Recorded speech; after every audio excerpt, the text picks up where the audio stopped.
बच्चों, हमने पहले कुछ ऋषियों मुनियों की कथाएं सुनी थी जो सच की कथाएं हैं। आज हम फिर उसके कुछ भाग की ओर चलेंगे, विभिन्न ऋषियों के बारे में जानेंगे। और बीच में एक बहुत बड़ी त्रासदी हो गई, क्योंकि अब मुझे लगने लगा है कि सारा भारत ये मानता है कि हम एक परिवार हैं। चाहे वो पहलगांव की दुर्घटना हो, चाहे वो विमान दुर्घटना हो, हमारे मन से निकल नहीं रही थी, हमारे जहन से नहीं निकल रही थी। हम अपनी एकता को इस महसूस करते हैं इस दुख के क्षण में, और उनको श्रद्धांजलि देते हुए हम आगे बढ़ेंगे। तो जीवन चलता रहता है, जीवन रुकता नहीं है। जीवन की यही एक विशेषता है। और अब हम चलेंगे महर्षि दधीच के बारे में जानेंगे। हमने बहुत नाम सुना है दधीच का, कविताओं में भी सुना है। तो महर्षि दधीच के जीवन के बारे में हम जानेंगे। महर्षि दधीच महर्षि अथर्वा की पत्नी शांति से दधीच का जन्म हुआ था। अथर्वा की पत्नी, महर्षि अथर्वा की पत्नी शांति नाम था उनका, उनसे दधीच का जन्म हुआ था। छोटेपन से ही दधीच बड़े शांत, परोपकारी और भगवान के भक्त थे। उन्हें भगवान शंकर का भजन करना और तपस्या में लगे रहना यही अच्छा लगता था। कुछ बड़े होते ही पिता से आज्ञा लेकर वे तपस्या करने चले गए और हिमालय पर्वत के एक पवित्र शिखर पर सैकड़ों वर्षों तक तप करते रहे। त्वष्टा के पुत्र वृत्रासुर ने जब देवताओं को हराकर स्वर्ग पर अधिकार कर लिया और देवताओं को उस असुर को जीतने का कोई उपाय नहीं सूझ रहा था, तो भगवान नारायण की शरण में वे गए। भगवान नारायण ने देवताओं से कहा, वृत्रासुर को कोई भी किसी साधारण हथियार से नहीं मार सकता। वह पहले जन्म में शेष जी का भक्त था। शेष माने शेषनाग, शेष जी का भक्त था। उसे तो महर्षि दधीच की हड्डियों से बने वज्र के द्वारा इंद्र ही मार सकते हैं। महर्षि दधीच ने इतनी बड़ी तपस्या की थी कि उनकी हड्डियों में अपार शक्ति आ गई थी। वे इतने परोपकारी हैं कि मांगने पर अपनी हड्डियां अवश्य दे देंगे। महर्षि दधीच जैसे तपस्वी को कोई मार तो सकता नहीं था। देवता जानते थे कि वे क्रोध करें तो किसी को भी भस्म कर सकते हैं, इसीलिए सब देवता उनके आश्रम में गए। ऋषि ने देवताओं का आदर किया, उनकी पूजा की और पूछा, आप लोग किस लिए आए हो? देवताओं ने राजा इंद्र से कहा, तो वृत्रासुर ने हमारे घर द्वार सब छीन लिए हैं। देवताओं के राजा इंद्र ने उनसे कहा, हम लोग बहुत दुखी होकर आपकी शरण में आए हैं। साधु पुरुष अपने पास आए दुखी लोगों को दुख उठाकर भी कष्ट सहन करते हैं और उसको दूर करते हैं। महर्षि दधीच बोले, मैं ब्राह्मण हूँ, युद्ध करना मेरा धर्म नहीं है। असुर ने मेरा कोई अपराध नहीं किया है, इसीलिए उसे शाप देने से मुझे पाप लगेगा। इंद्र ने कहा, हम सब तो आपसे प्रार्थना करने आए हैं कि आप अपनी हड्डियां दे दें, तो उससे हम वज्र बनाकर वृत्रासुर को जीत लेंगे। प्रार्थना करके इंद्र चुप हो गए, लेकिन महर्षि दधीच को बड़ी प्रसन्नता हुई। वे बोले, यह तो बहुत उत्तम बात है, मृत्यु तो एक दिन होनी ही है। किसी का उपकार करने में मृत्यु हो जाए, इससे उत्तम बात और क्या होगी। मैं अभी शरीर छोड़ रहा हूँ, आप लोग मेरी सब हड्डियाँ ले लें। महर्षि ने आसन लगाया, नेत्र बंद किए और योग के द्वारा शरीर छोड़ दिया। जंगल की गायें वहाँ आ गईं और उन्होंने दधीच की देह का सब चमड़ा, मांस आदि चाट लिया। उनकी हड्डियों से विश्वकर्मा ने वज्र बनाया।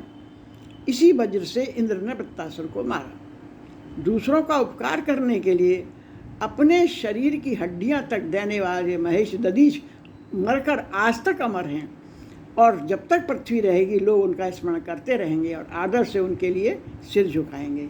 ये हमने देखा महर्षि दधीच। अब एक हम देखते हैं दयालु नरेश। एक राजा थे, वो बहुत दयालु थे। एक राजा बड़े धर्मात्मा और दयालु थे, किंतु उनसे भूल से कोई एक पाप हो गया। जब उनकी मृत्यु हो गई, ये मैं आपको किताब जो बता रही हूँ, ये किताब को अपन देखते हैं कि आखिर ये किताब किसने लिखी है। तो देखेंगे, इसमें फ़ोटो देखेंगे, आपको मैं दिखाऊंगी। जो ख़ास बात थी ये आप देखेंगे,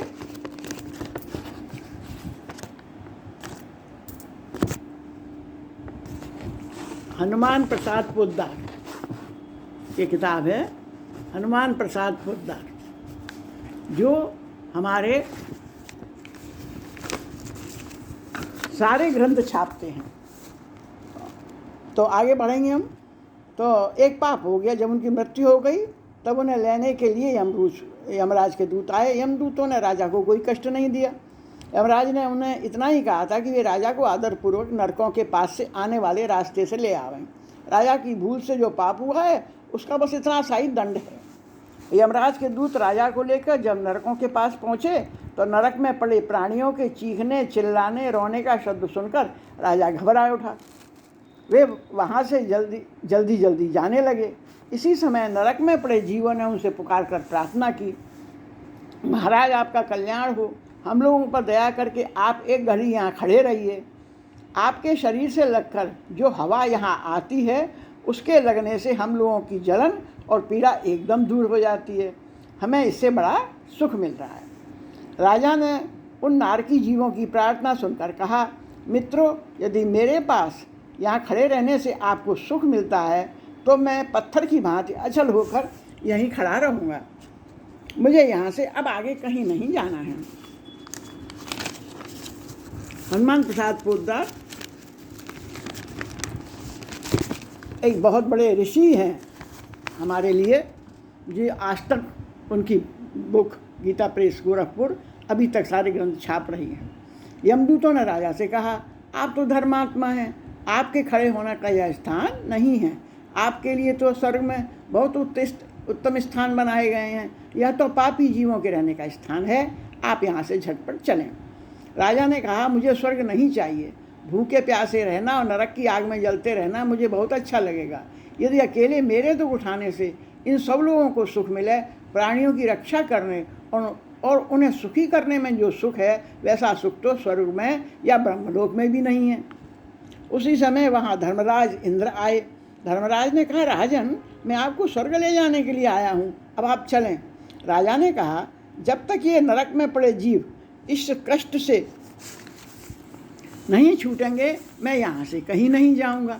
धर्मराज बोले, ये सब पापी जीव हैं, इनसे कोई पुण्य नहीं, इनने कभी जीवन में कोई पुण्य नहीं किया है, न ये कभी सच बोले, न इन्होंने किसी की सेवा की, कोई भी ऐसा कार्य नहीं किया जिससे प्राणी मात्र को सुख मिले, तो ये नरक के ही अधिकारी हैं।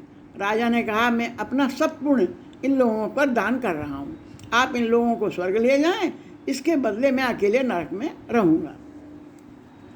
राजा ने कहा, राजा की बात सुनकर देवराज इंद्र ने कहा, आपके पुण्य को पाकर नरक के प्राणी दुखों से छूट गए हैं। देखिए, ये लोग अब स्वर्ग जा रहे हैं, अब आप भी स्वर्ग चलिए। राजा ने कहा, मैंने तो अपना पुण्य दान कर दिया, अब आप मुझे स्वर्ग से मैं चलने को क्यों कहते हैं? देवराज हंसकर बोले, दान करने से वस्तु घटती नहीं है, बढ़ जाती है। आपने इतने पुण्यों का दान किया है, यह दान उन सबसे बड़ा पुण्य हो गया है। अब आप हमारे साथ पधारें। दुखी प्राणियों पर दया करने से यह नरेश अनंत काल तक स्वर्ग का सुख भोगते रहे।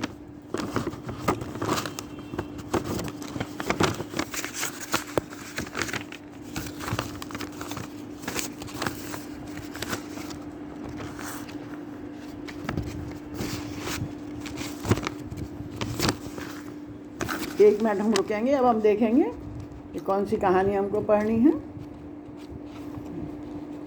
जापानी सैनिकों की देशभक्ति देखेंगे हम। देखिए, आइए एक नए देश में चलते हैं और वहाँ की जापानी सैनिकों की देशभक्ति देखते हैं। जापान के लोग अपनी देशभक्ति और राजभक्ति के लिए प्रसिद्ध हैं। अपने देश के लिए हंसते हंसते हुए प्राण दे देना जापान के लोग बड़े गौरव की बात मानते हैं। एक बार रूस और जापान में युद्ध हुआ था। रूस जैसे बड़े देश को जापान ने उस बार हरा दिया था। उस युद्ध में जापानी सैनिकों ने वीरता के बड़े बड़े काम किए थे। उनमें से दो उदाहरण नीचे दिए जा रहे हैं। एक किले पर रूसी सेना का अधिकार था। किले के चारों ओर गहरी खाई थी और उसमें पानी भरा हुआ था। खाई के ऊपर का पुल रूसी लोगों ने तोड़ दिया था। किले में रूस के थोड़े से सैनिक थे, किंतु खाई को पार किए बिना किले पर अधिकार नहीं हो सकता था। युद्ध में उस किले का बहुत महत्व था। जापानी सेनापति के पास खाई पर पुल बनाने का सामान नहीं था। डर यह था कि दूसरे दिन और रूसी सेना यहाँ आ जाएगी पीछे से, सेनापति ने कुछ सोचकर सैनिकों से कहा, इस खाई को मनुष्यों के शरीर से भर देने को छोड़कर दूसरा कोई उपाय नहीं है। जापान के लिए जो प्रसन्नता से अपना बलिदान करना चाहें वे 2 पल आगे बढ़ें। पूरी की पूरी सेना 2 पल आगे बढ़ गई। एक भी सैनिक ऐसा नहीं था जो प्राण देने में पीछे रहना चाहता हो। सेनापति ने सबको नंबर बोलने के लिए कहा। उसके बाद उसने आज्ञा दी कि प्रति 5वां सैनिक कपड़े उतार दे और हथियार रखकर खाई में कूद पड़े। एक के ऊपर एक जापानी सैनिक उस खाई में धड़ाधड़ कूदने लगे। खाई उनके शरीर से भर गई। अपने देशभक्त वीर सैनिकों की लाश के पुल पर से जापानी सेना उनकी भारी तोपों ने पुल पार कर उस किले पर अधिकार कर लिया। रूस जापान के युद्ध की बात है। रूस की सेना ने एक पहाड़ी पर आक्रमण किया। उस पहाड़ी पर जापान के थोड़े से सैनिक और एक भारी तोप रखी थी। रूसी सैनिक उस तोप पर अधिकार करना चाहते थे क्योंकि उनके पास वहाँ इतनी बड़ी तोप नहीं थी।